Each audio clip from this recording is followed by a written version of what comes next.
It was almost 1 in the morning when the pounding on my front door tore through the quiet. At first I thought it was a dream. Then I heard the voice, weak, trembling, breaking between sobs. "Mum, please open the door." When I swung it open, Emma collapsed into my arms. Her face was swollen. One eye barely open, her lips split with dried blood. The porch light caught the bruises like cruel shadows on her skin. She could hardly speak. Her hands were shaking as she whispered, "He hit me because of her." For a moment I couldn't move. My body froze between disbelief and rage. My daughter, the little girl who used to chase butterflies in our backyard, was standing there broken because of a man who once promised to love her. I could feel her heart racing against mine, every tremor running straight through my chest. I guided her inside. The air smelled faintly of coffee and rain. My hands worked on instinct, cleaning the blood, finding ice packs, whispering useless comforts. "You're safe now, sweetheart." But even as I said it, I knew safety was a fragile illusion. On the table, her phone kept lighting up 7 missed calls and one message that froze my blood. "Open your mouth and you'll regret it." That was the moment something inside me shifted. The exhaustion from my night shift vanished. I walked to the closet, opened the door, and stared at the uniform hanging neatly inside the same one I had worn for 20 years. I wasn't just her mother, I was a police officer. I turned back to Emma, her breath shallow, her eyes full of fear. I tucked a blanket around her shoulders, kissed her forehead, and whispered, "Rest, I'll handle this." Then I reached for my badge and phone. My hands didn't tremble anymore. "Lucas," I said when my lawyer answered half asleep, "start the plan. Now." Outside, the town was silent, but inside me, a storm had already begun. I helped Emma to the couch, her body trembling like a leaf in a storm. Under the porch light, I could finally see what the shadows had been hiding. Her cheek was swollen, her eye purple, and closing in. But it was when she lifted her shirt slightly to catch her breath that my knees almost gave out. Her stomach was covered in deep, dark bruises, not one or two, but layers of them, old and new, crossing over each other like cruel fingerprints of violence. For a moment I couldn't breathe. My throat tightened, and the world around me went silent. It wasn't just pain I felt. It was guilt, sharp and suffocating. I had raised my daughter to be strong, to stand on her own feet, and yet here she was, broken by the very person who vowed to love her. I was supposed to protect her, not watch her come home like this. She tried to cover the bruises with her hands, whispering, "Mom, it's nothing." But I knew better. Every mark on her body was a story she had been too afraid to tell. I carefully pulled her hands away and pressed a cold cloth against the swelling, forcing my voice to stay calm. "You don't have to hide anymore, honey. Not from me." As I cleaned the blood from the corner of her mouth, she winced. I could see how hard she was trying not to cry, how much shame she was carrying for something that wasn't her fault. That broke me more than the bruises. It's something most people don't understand when someone you love is abused. The pain doesn't just belong to them. It crawls into you too quietly until it burns. I remembered the nights I had told myself she was fine, that maybe the tension in her marriage was just a rough patch that she didn't call because she was busy. I had ignored the signs, the long sleeves in summer, the forced smiles, the way she avoided certain topics. Now I saw what my denial had cost her. As a police officer, I had seen women come into the station like this, bruised, terrified, clinging to the smallest shred of hope. I had told them they were not alone. I had promised justice. But tonight, that woman was my own child. And suddenly all those words I'd said to others came back to me like an accusation. I wrapped her in a blanket and sat beside her. The air felt heavy, thick with the smell of fear and antiseptic from the first aid kit. I didn't say much. There are no words big enough to cover a moment like that. I just held her hand steady and warm, as if I could transfer some strength through touch. Somewhere in the back of my mind, the officer in me was already awake, cataloguing injuries, calculating next steps, thinking of evidence. But the mother in me was still frozen, staring at the damage, wondering how we had ended up here. That night, as Emma drifted into a restless sleep, I sat by her side and whispered a promise only I could hear. You'll never have to face him again. Not while I'm still breathing. The hospital felt colder than I remembered. Fluorescent lights hummed above us. The air smelled of antiseptic and sleepless nights. I helped Emma through the sliding doors, her weight leaning heavily on my shoulder. Her face was pale, her breathing uneven. Every step she took looked painful, as if each bruise demanded its own breath. Dr. Julia. A woman I'd worked with before took one look at Emma, and her expression changed from professional calm to quiet urgency. Without asking questions, she called a nurse and wheeled Emma into an exam room. I followed close behind, my heart pounding in my chest. The next few minutes blurred together, the sound of gloves snapping machines, beeping the rustle of papers. I stood by the bed as Dr. Julia carefully lifted Emma's blouse, documenting every bruise. Purple, green, yellow, the colours of cruelty, layered like fingerprints of pain. When she ordered an X-ray, I knew this wasn't just a routine check. She was looking for broken ribs, for hidden damage that skin couldn't show. I tried to keep my composure, but every time Emma winced, my chest tightened. As a cop, I'd seen victims before. But seeing your own child like that, it rewires something inside you. It's no longer about justice or protocol. It's about survival, about reclaiming what was taken from you. Dr. Julia came back with the preliminary report. Multiple contusions, possible rib fracture, severe abdominal bruising, no internal bleeding for now. Relief and rage collided inside me like two storms meeting head-on. Relief that she would live, rage that someone she trusted had done this. As I stepped out to sign the forms, Emma's phone buzzed again on the side table. The nurse picked it up, startled by the sharp vibration. I saw the screen light up, and my blood ran cold. The message was simple. Keep talking and you'll lose everything. That was it. The last thread of restraint snapped inside me. I took a deep breath and told the nurse to put the phone in an evidence bag. She looked at me like she wanted to say something, but she just nodded. I wasn't just her mother anymore. I was an officer building a case. Back in the room, I squeezed Emma's hand. She looked at me with tired, frightened eyes, the kind you see in people who've been holding their breath for too long. I leaned in and whispered, "You're safe now.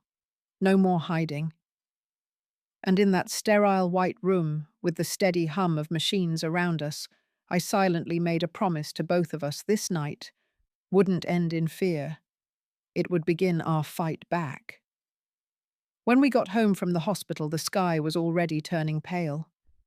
The world outside felt calm again, but I knew calm didn't mean safe. I helped Emma to bed and watched her drift into a restless sleep, her face still marked by fear. Then I turned off the light and walked to my study. That was when instinct took over. Years in law enforcement had taught me one thing. Truth doesn't defend itself. You have to gather it, preserve it, protect it, before someone tries to erase it. I opened the drawer, pulled out my camera, and started documenting everything. Every bruise, every cut, every trace of what had been done to her. The flash lit up the room in small bursts. Her split lip, the bruise under her eye, the dark patch across her ribs. Each photo felt like a stab to my own chest. But I couldn't stop. I wasn't just taking pictures. I was recording proof that couldn't be denied or twisted later. Abuse hides in silence, and I wasn't going to let her pain disappear that way. Next, I opened my laptop. Rosa, our neighbor, had a small security camera over her front porch. I remembered the frantic knocking at my door that night, and I prayed it had caught something. When I called her, she answered immediately. Without hesitation, she shared the footage. Who am? Emma, banging weakly on my door, crying for help. I saved the clip to a USB drive, then backed it up twice, one on an external hard drive, another on a cloud account only I could access. Maybe that sounds obsessive, but evidence is fragile. I've seen cases collapse because someone forgot to back up a single file. I wasn't going to let that happen. By the time I finished, the sun was rising. My desk was covered with files, photos, medical reports, and the copy of Rosa's video. I looked at it all and realized this wasn't just a mother's grief anymore. This was a case file, solid, undeniable, and ready for war. For anyone listening to this, remember, if you or someone you love is trapped in fear, start here. Document everything, save messages, take photos, write dates and times. Truth is power, only if you hold on to it. Because in the end, the difference between a tragedy and justice is often just one piece of proof that survived the night. By the time we left the hospital, the city was waking up. The air smelled faintly of diesel and rain, and every sound felt louder than it should. Honking cars, barking dogs. Life moving on as if nothing had happened. But inside my chest, there was only one thought: he might still be looking for her. When we got home, Emma's phone buzzed again. The name on the screen made my stomach twist. I didn't answer. Instead, I powered it off and pulled the SIM card out. That number wasn't just a way for him to reach her, it was a leash he used to keep control. I replaced it with a new one I'd bought earlier that month, just in case. Some might call that paranoia. I called it preparation. I packed a small bag for her, just the basics. A toothbrush, a change of clothes, the medication Dr. Julia had prescribed. She watched me in silence, her eyes darting toward the window every few seconds, as if she expected his car to appear at any moment. Trauma does. That it rewires the way you breathe, the way you listen, the way you fear. I knew we couldn't stay there. My house was the first place he'd look. So I called Rosa, my neighbor across the street, a woman whose kindness was as solid as her front porch light that never went out. She didn't hesitate for a second. "Bring her here," she said. We drove the few blocks in silence. Every stoplight felt like an eternity. Emma kept glancing at the rear-view mirror, her fingers gripping the seatbelt like it was a lifeline. When we finally pulled into Rosa's driveway, she exhaled for the first time in what felt like hours. Rosa opened the door before I could even knock. She wrapped Emma in a hug, whispering that she was safe, now that no one would touch her under her roof. Rosa had lost her sister to domestic abuse years ago. She knew what fear looked like. That's why I trusted her. Together we set up the guest room, fresh sheets, a glass of water on the nightstand, a lamp that stayed on through the night. Before I left, I made sure Emma had my backup phone, the one with only 2 numbers, saved mine and our lawyers. I told her to lock the door, keep the curtains drawn, and answer only if she heard Rosa's voice. She nodded, but her face was pale, her lips trembling. As I walked back to my car, Rosa followed me to the porch. Her voice was low, steady. "He's been asking around," she said. "The mechanic, the grocery clerk, even the mailman. He's looking for her Mary." I didn't answer right away. I just looked back at the window where my daughter now stood, watching us through the curtain.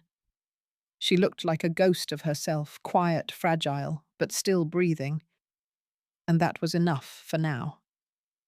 I turned to Rosa and said quietly, Then we move faster. If he's looking, it means he's scared. He knows what's coming. As I drove away, the sun was rising again, streaks of orange cutting through the dawn. For the first time that night, I realized I wasn't just running anymore. I was leading him into the trap he didn't even know was waiting. That night, after making sure Emma was safe at Rosa's house, I couldn't sleep. The fear that had lived in my chest for days had hardened into something sharper focus. I wasn't just a mother anymore. I was a woman building a case, one piece of truth at a time. Jake thought he could hide behind charm and lie's the kind of man who smiled for the neighbors and shook hands with the priest, pretending his world was spotless. But abusers always make one mistake. They think their victims will stay quiet forever. I changed into an old jacket and jeans, something that wouldn't draw attention. The city streets felt colder than usual. I parked my car 2 blocks away from the Blue Arch, a low-lit bar with flickering neon lights that bled red and blue onto the wet pavement. I had been here once before, breaking up a fight during a night shift. Now I was here for something far more personal. Around 8, I saw his truck pull in a silver Ford, the same one I'd seen parked outside Emma's house too many times. My hands tightened around the camera resting in my lap. Then she appeared. Vanessa. Young, dressed in a tight red dress that caught every flash of light from the sign above. She moved toward him like someone who had never been told no. He stepped out all smiles, opening the door for her as if he were a gentleman. My blood went cold. The same hands that had bruised my daughter's skin were now touching another woman's waist. They laughed, unaware of the lens focusing on them from the shadows. The camera clicked softly, one photo after another. The license plate, their faces. The timestamp glowing in the corner of the frame. Every shot was a bullet of truth. They left the bar a few minutes later, heading to a nearby motel. I didn't follow them inside. I didn't need to. The photos were enough.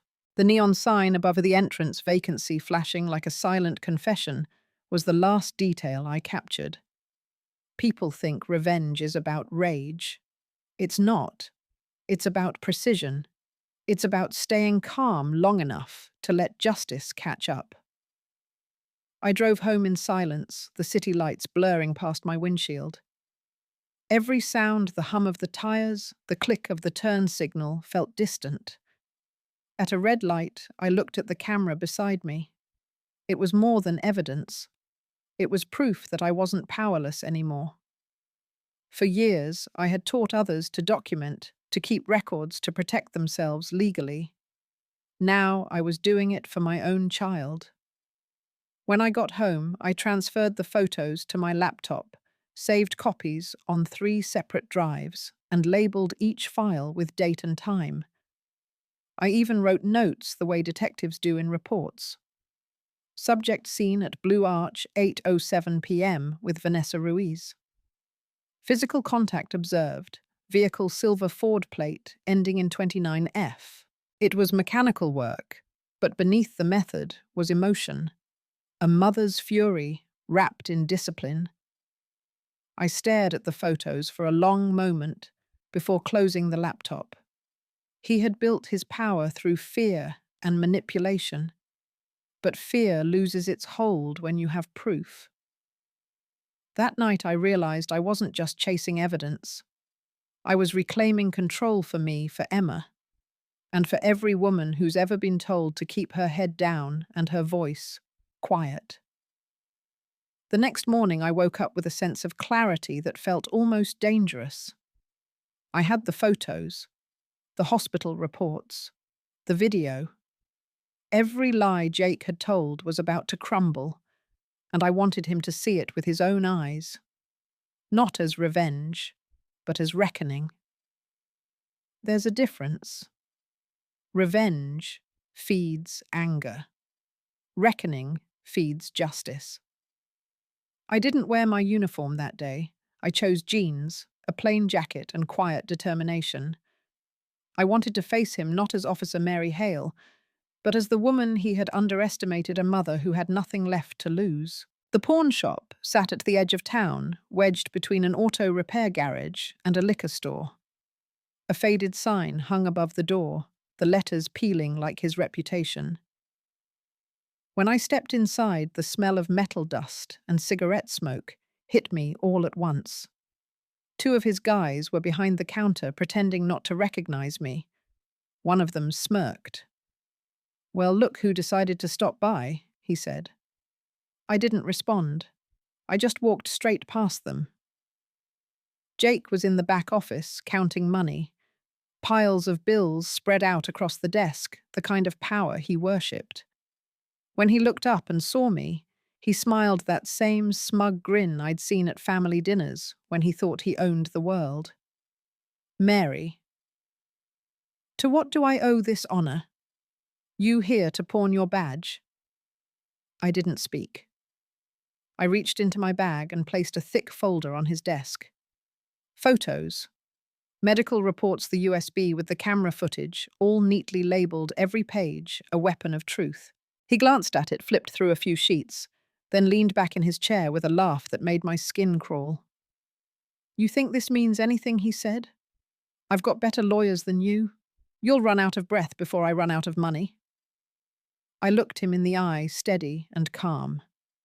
Years of police work had taught me that silence often carries more weight than shouting. Then I said evenly, "The law will teach you, Jake, not me." The smirk on his face faltered for just a second. He wasn't used to being told he wasn't in control. That brief flicker of fear, though small, was enough. He slammed his hand on the desk, trying to recover.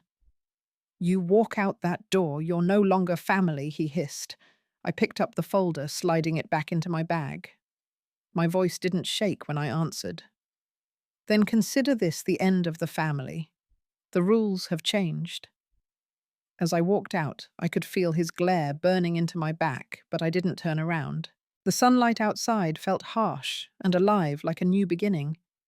For the first time in months, I wasn't reacting, I was leading. I didn't know what the next battle would look like, but I knew this much power built on fear always falls. It just takes one person brave enough to stop being afraid. That day, I decided that person would be me. By the end of that week, the whispers had started. Small towns are like dry grass, one spark, and rumors spread faster than fire. I'd barely stepped into the market when I felt the shift in the air. Conversations stopped mid-sentence. Eyes followed me, then quickly turned away. At the fruit stand, two women lowered their voices, but not enough to hide the words. "She made it all up, you know, just to get the land back." The words hit harder than I expected. These were people who had watched Emma grow up, who had waved to us from across the fence every Christmas. Now they looked at me like I was the villain. I paid for the apples, nodded politely, and walked out before my anger showed. I'd learned long ago that fighting gossip only gives it more life. But that didn't mean it didn't hurt. Every lie they repeated made Jake stronger. He was turning the town against us, twisting the story until we became the monsters in our own tragedy. That night, I sat at my kitchen table surrounded by silence. The clock ticked too loud. Outside, the wind scraped against the window like a warning. I was sorting through documents when I heard the soft slide of paper under the front door. For a moment, I thought it was just a flyer. Then I saw it, a plain white envelope with no name, no stamp, just 5 words written in black ink. "Keep quiet if you want your daughter alive." My hands went cold, not from fear, but from fury. I'd seen threats before, but this one was personal. The handwriting was uneven, shaky, as if written in a rush. I read it twice, then placed it inside a clear evidence sleeve and labeled the date. "Old habits die hard. Fear can freeze you, but evidence gives you back control." I thought about calling my friend at the station right away, but I stopped. Not because I doubted her, but because I knew how manipulation works. Men like Jake thrive on chaos. They make you panic and then they make you look unstable when you react. I wouldn't give him that satisfaction. Instead, I filed the note in the same folder as the photos, the medical reports, and the video from Rosa's camera. Each piece of proof felt like a brick, and together they were becoming a wall, one that no rumor or threat could knock down. I poured myself a cup of coffee and stared out the window at the quiet street. The same neighbors who now believed Jake's lies were probably asleep behind those warm yellow lights. Maybe one day they'd see the truth. Maybe they wouldn't. Either way, I had stopped needing their approval a long time ago. When people turn their backs on you, you have two choices: chase their validation or stand taller in your own truth. I chose the second. That night, I made a quiet promise to myself. I would not let fear silence me again. Not now. Not ever. A few days later, just as I thought things couldn't get worse, the phone rang while I was sorting paperwork at my desk. It was Daniel, a clerk from the county land office, someone I'd known for years. His tone was uneasy, the kind people use when they know what they're about to say will change everything. "Mary," he said quietly, "you need to come down here. There's something off with your property file." I drove to the courthouse with a knot in my stomach. The sun was blazing, but my hands were cold on the steering wheel. Daniel met me in the hallway and led me to his office, locking the door behind us. He looked pale, like someone who'd seen a ghost in broad daylight. He slid a folder across the desk. Inside were documents I recognized, at least I thought I did. My name. Emma's name. The family land we'd inherited from my father. But the ownership line now listed someone else. Vanessa Ruiz. For a moment I didn't understand. Then I saw it, the signatures. Mine. Emma's. Both shaky, uneven, and completely fake. My voice caught in my throat. Who filed this? Daniel hesitated, then lowered his voice. Jake came in last week with the paperwork, said you and Emma were too busy and asked me to process it fast. Everything looked official, so no one questioned it. But I knew something wasn't right when your name showed up in today's verification log. I could feel my pulse in my temples. Jake hadn't just hurt Emma physically. He'd tried to steal what little we had left our home, our history, my father's legacy. It wasn't about land anymore. It was about control, about erasing us completely. I took a deep breath, forcing myself to stay composed. Losing my temper wouldn't fix this. "Can I get a photocopy of the file?" I asked. Daniel nodded and started making copies, his hands shaking. Before handing them to me, he whispered, "Be careful.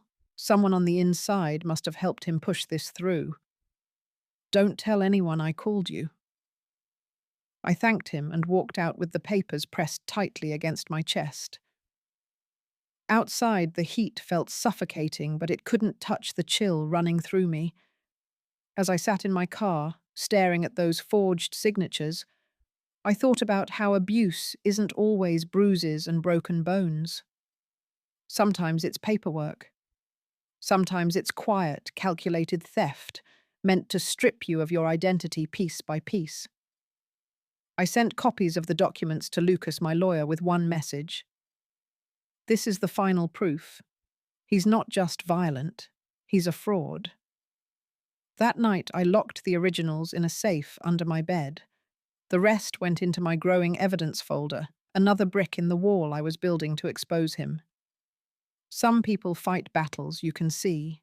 Others fight wars buried in paper trails and lies.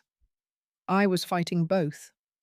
And now with this discovery, I knew exactly how to end it. The bar was quieter than I expected. A jukebox hummed in the corner, drowning in cigarette smoke and the smell of cheap whiskey. I chose a booth facing the door, the kind of seat cops take when they want to see trouble coming before it sees them. My hands rested on the folder beside me inside, were copies of the forged land papers and a printout of Vanessa's bank records. I wasn't here to threaten her. I was here to make her see what Jake had done, not just to us and to her too. When Vanessa finally walked in, she looked nothing like the confident woman I'd seen draped over Jake at the Blue Arch.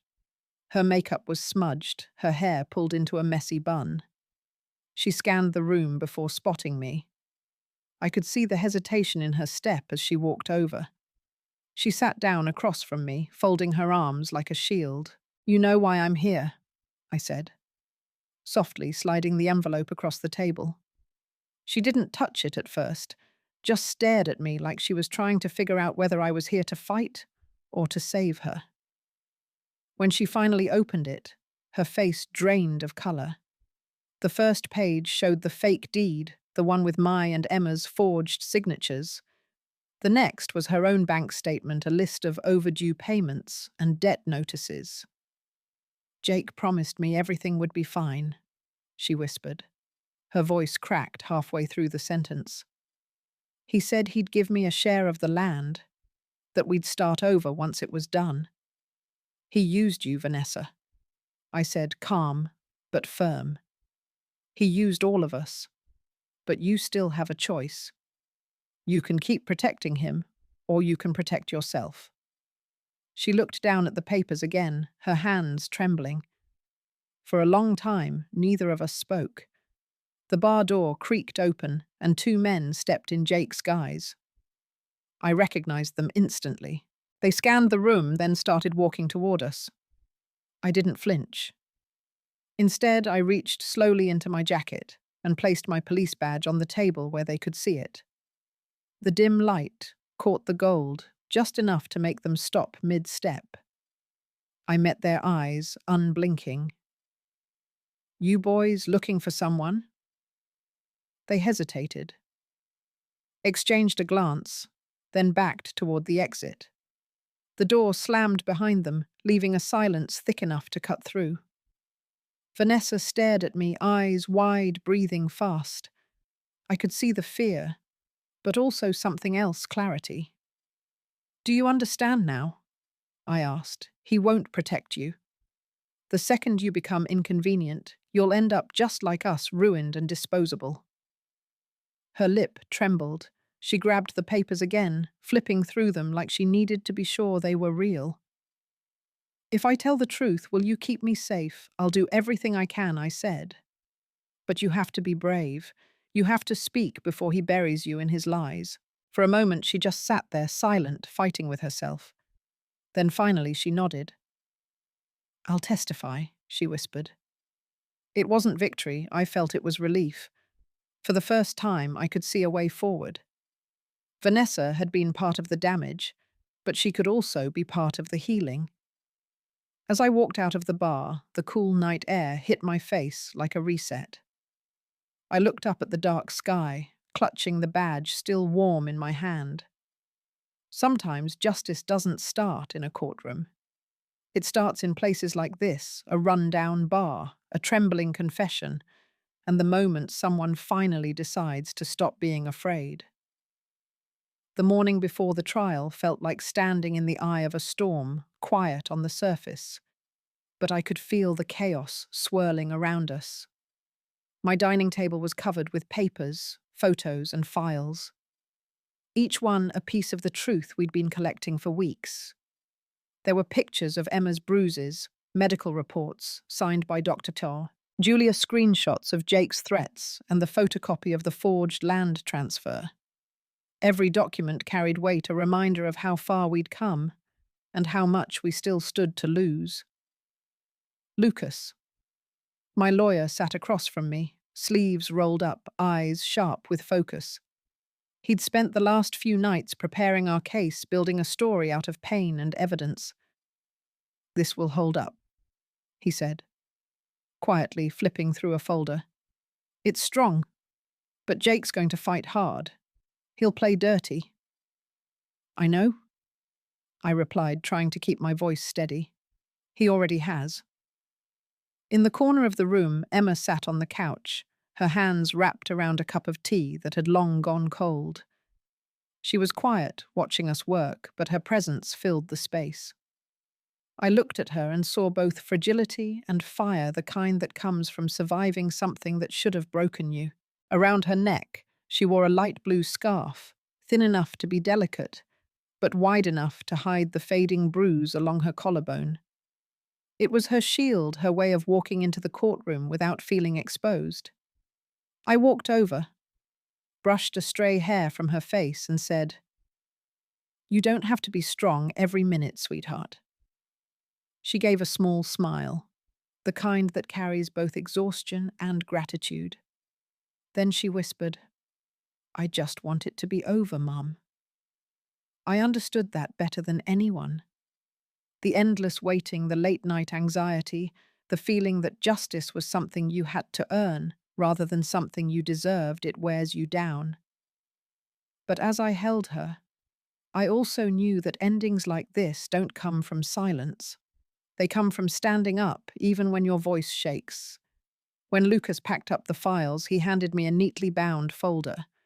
"This is everything," he said. "Tomorrow we tell your story. All of it."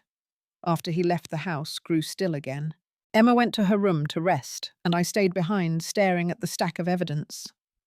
I thought about my father's land, about the years we'd spent building a life that Jake tried to erase. I thought about every woman I'd met at the station who whispered their stories, afraid to speak them out loud. Tomorrow wasn't just about us, it was about them too. That night I couldn't sleep. I sat on the edge of Emma's bed, watching her breathe softly under the dim light. Her scarf lay folded on the nightstand, the blue fabric catching a faint glow. It struck me how something so simple could mean so much: a cover for her scars, a symbol of her courage. I picked it up and held it for a long moment. Then I whispered a quiet promise into the dark. Tomorrow we don't hide anymore. When the first light of dawn broke through the curtains, I felt a calm I hadn't felt in months. The storm hadn't passed yet, but for the first time, I believed we could walk through it and come out whole on the other side. The courthouse smelled faintly of polished wood and nerves. Every sound, the shuffle of papers, the creak of old benches, felt louder than it should have. Emma sat beside me, her hands clenched around the edge of her scarf. That blue fabric had become her armor, a quiet statement that she refused to hide anymore. I reached over and squeezed her hand. Neither of us said a word. We didn't have to. When the judge entered the room, rose in silence. Lucas stood tall at the front, a stack of files in his hand, the same ones we'd spent nights preparing. His voice was calm, measured, but it carried a weight that filled every corner of the courtroom. He began by laying out the timeline: Emma's injuries. The hospital reports, the threats, the forged land transfer. One by one, the pieces of our story unfolded like a puzzle finally taking shape. Then came the video. The lights dimmed and the screen flickered to life. The footage from Rosa's door camera played the timestamp, reading 1:02 a.m. There was Emma, her figure trembling, banging on my door in the dark. You could hear her sobs through the faint static, desperate and raw. A murmur swept through the room. Even the judge shifted slightly, the weight of the image settling over everyone like a heavy blanket. Lucas played the next piece, a screenshot of Jake's text message. "Shut up or lose everything." Simple words, but they sliced through the silence like a blade. I glanced at Jake across the aisle. His jaw was tight, his hands gripping the table. For once he didn't look untouchable, he looked cornered. When it was the defense's turn, his lawyer tried to twist the story, claiming Emma had exaggerated, that I had abused my position as a police officer.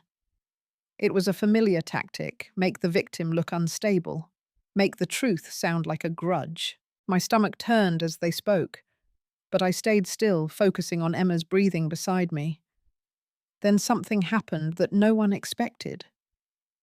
From the back of the courtroom, Vanessa stood.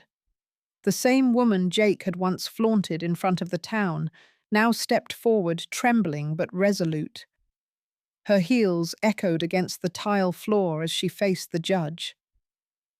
"I need to say something," she said. Her voice wavered at first, then strengthened. "Jake forged the signatures.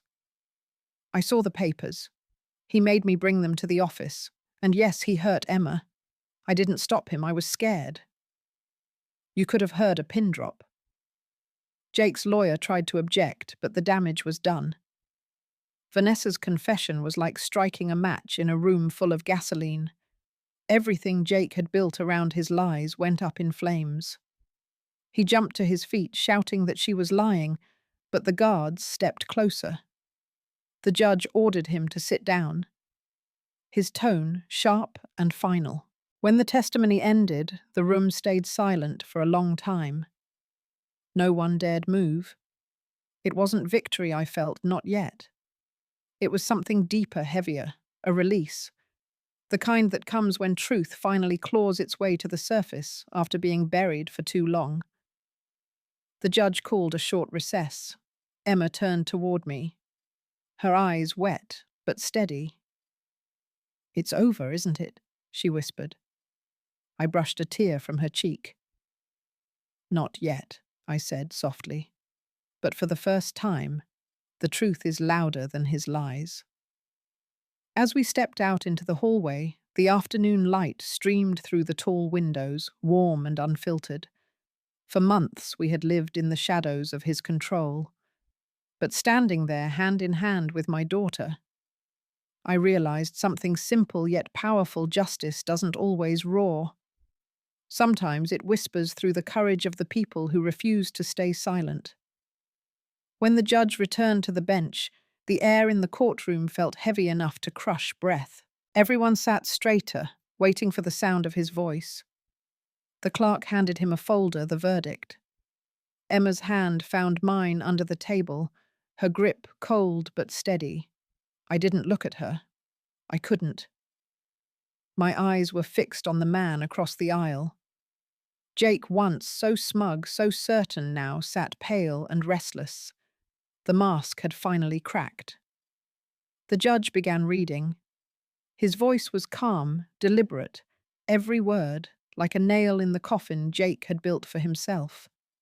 The court recognized the evidence of domestic abuse. The forged land transfer was declared void. All of Jake's assets were frozen pending investigation for fraud and coercion. And most importantly, a restraining order was issued. He was forbidden from approaching Emma or me at any distance for any reason. The moment the words left the judge's mouth, something inside me loosened. For months, we had lived in fear, checking locks, twice jumping at every sound outside the window. Now, for the first time, there was a barrier between us and the man who had tried to destroy everything we loved. I glanced at Jake. He slumped back in his chair, his eyes darting between the judge and the guards at the door, realizing it was over. The same man who had once boasted he was untouchable now looked small, hollow, a shadow of the control he'd wielded for so long. The judge's gavel came down with a sharp crack, and that sound, so simple, so final, was like thunder breaking through months of silence. The light from the tall courtroom windows spilled over our table, landing on Emma's scarf, the one she used to hide her bruises. In that light, it looked like hope. Emma turned to me, her eyes glassy but calm. "It's really done," she whispered. I nodded, unable to speak, my throat tight. There were no cheers, no applause, just a quiet, collective exhale that filled the room. As we walked out into the corridor, people stepped aside, not out of pity, but respect. Rosa, our neighbor, was there too. She gave Emma a tight hug and whispered something I couldn't hear. I didn't need to. The warmth in my daughter's face said it all. Outside, the afternoon sun felt different, brighter, sharper, almost like it was acknowledging us. The courthouse doors closed behind us, and I realized something profound. Justice doesn't always arrive with noise or speed. Sometimes it comes slowly, almost painfully, one piece of truth at a time. But when it finally stands before you, it's unshakable. That night I sat on the porch with a cup of coffee, watching the horizon fade into gold. Emma was inside, humming softly while she cooked. The house felt alive again, filled with small, ordinary sounds, cheats that once seemed lost forever. Justice isn't quick. It's not easy. But it does come. And when it doesn't just protect you, it gives you back your voice, your peace, and the part of yourself you thought was gone for good. The news broke the next morning. I was pouring coffee when my phone buzzed with a flood of messages. At first, I didn't even want to look after months of dread. Any unexpected call still sent a chill down my spine. But when I finally opened one, I froze. The headline read, "Local pawn shop owner arrested for domestic abuse and fraud." Under it was a photo of Jake handcuffed, his head lowered as two officers escorted him out of his shop. For a moment, I couldn't move. I just stared at the screen, letting the image sink in. It wasn't joy that I felt, it was something heavier, steadier. Justice, maybe. The kind that doesn't come with celebration, but with quiet relief. The kind that whispers you can breathe now. The town that once whispered behind my back now had something else to talk about. People who had believed Jake's lies were suddenly silent. The same neighbors who once avoided my eyes now greeted me in the market with hesitant smiles. Some even said, "We're sorry, Mary. We didn't know." I didn't need their apologies, but I accepted them anyway. Not for them, for myself. Forgiveness, I'd learned, isn't weakness. It's freedom. Jake's arrest wasn't the only headline that day. His two so-called assistants, the men who had followed me, threatened witnesses and tried to intimidate Vanessa, were charged as well. The report said they'd been caught attempting to destroy evidence. For the first time in a long while, I felt that the system had finally done what it was meant to do, protect the truth. I didn't attend the arrest, though. Part of me wished I had. I wanted to see his face when he realized the walls he'd built with lies were collapsing. But I didn't need to be there. That image, the man who had once called me Mom, standing in handcuffs under the harsh morning light, was enough. That night I walked past his pawn shop. The windows were dark, the door sealed with yellow police tape. The same place that once smelled of metal and money now stood empty, silent, stripped of power. For a long moment, I stood there, remembering how it felt to face him across that desk, with my evidence in hand, and my fear barely held together by anger. And then I turned away, letting the wind carry that memory somewhere it couldn't hurt anymore. When I came home, Emma was sitting at the kitchen table with her scarf folded neatly beside her. She looked up at me, her eyes softer than I'd seen in months. "It's over," she said quietly. I nodded, smiling faintly. "It's over for him," he replied. "But for us, it's just beginning. Justice doesn't erase what happened. It doesn't heal every wound, but it restores something you can't put a price on: your sense of balance, your belief that right still matters." Watching Jake face the consequences wasn't about revenge. It was about closure, about showing my daughter that the truth, no matter how long it takes, always catches up. And as I turned off the lights that night, for the first time in a long time, the house felt safe again. Quiet, but not the kind of silence born from fear. It was the peace that comes after the storm, the sound of life finding its rhythm again. The months that followed felt like learning how to breathe again. The chaos was gone, but in its place came quiet, an unfamiliar, almost fragile kind of peace. Emma started therapy with Dr. Anna, a gentle woman whose voice could calm even the hardest storms.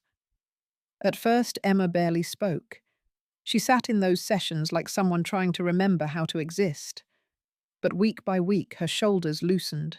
Her words grew steadier. The fog that had clouded her eyes began to lift. Healing doesn't happen overnight. It's not like flipping a switch. Some mornings Emma would wake up crying without knowing why. Other days she'd sit on the porch just staring at the trees for hours, letting the world feel safe again. I learned not to rush her. You can't force healing any more than you can force dawn to come sooner. All you can do is wait and believe the light will return. One afternoon, I came home from work and found her in the kitchen. The radio was on low sunlight spilling through the window onto the counter. She was cooking enchiladas, her father's favorite recipe. As she worked, she hummed softly to herself. It wasn't a song I recognized, but it stopped me in my tracks. That sound, simple, pure, almost childlike, was something I hadn't heard in years. I stood quietly by the doorway, afraid that if I moved, the moment would break. For months, our house had been filled with silence, heavy enough to crush the air. But now that silence was being replaced by something else. Music, warmth, life. It felt like the house itself was exhaling after holding its breath for too long. When she turned and saw me, she smiled just a little. "Dinner will be ready soon," she said, her voice light, easy. I smiled back, pretending it was an ordinary day. But inside I was overwhelmed by something deeper. A quiet gratitude that we had made it through that laughter and music could exist here again. Emma went back to work not long after. She found a position at a small accounting office downtown. The first day she came home with tired eyes, but a real smile. I realized how far she'd come. She was rebuilding piece by piece, not just her career, but her confidence, her sense of self. And me, I still had my scars too, though most of them weren't visible. I returned to my post at the station, determined to help women like Emma.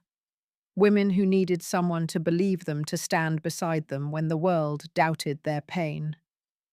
Every time a new case came across my desk, I saw a reflection of our past, and I promised myself I'd never let another victim face the silence alone. One night, as I sat on the porch, coffee in hand, I heard her humming again from inside the house. The same soft melody, the same warmth.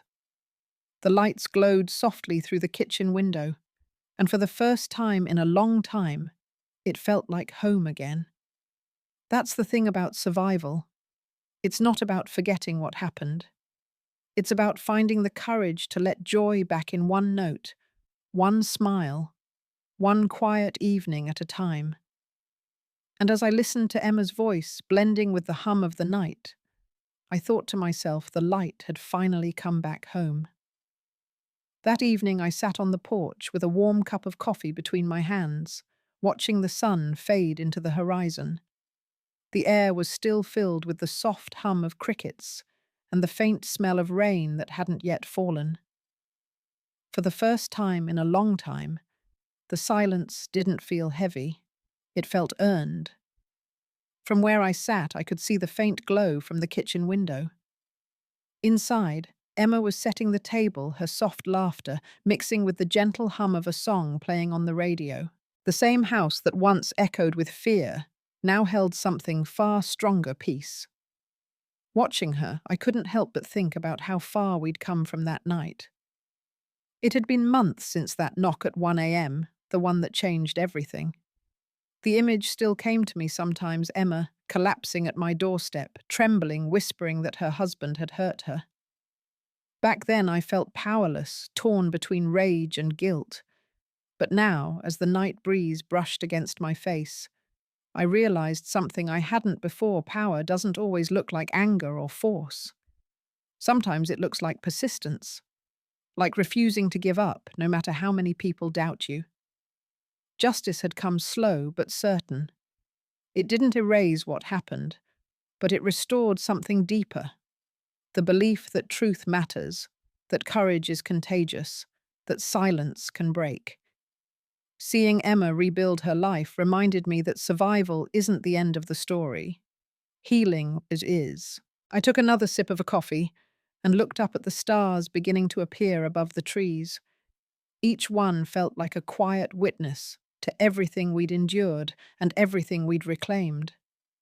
And then a question came to me, one I'd asked myself 100 times, but now wanted to ask others. If it were you, if someone you loved was hurt, silenced, stripped of dignity, would you keep quiet to keep the peace? Or would you stand up and fight for them even when the cost was high? Because that's the real test, isn't it? Not what happens to us, but how we choose to respond. If this story moved you, I invite you to stay a little longer.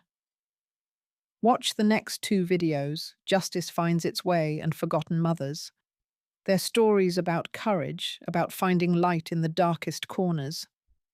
And maybe, just maybe, they'll remind you, like they reminded me, that no matter how late the hour, it's never too late to stand up for what's right.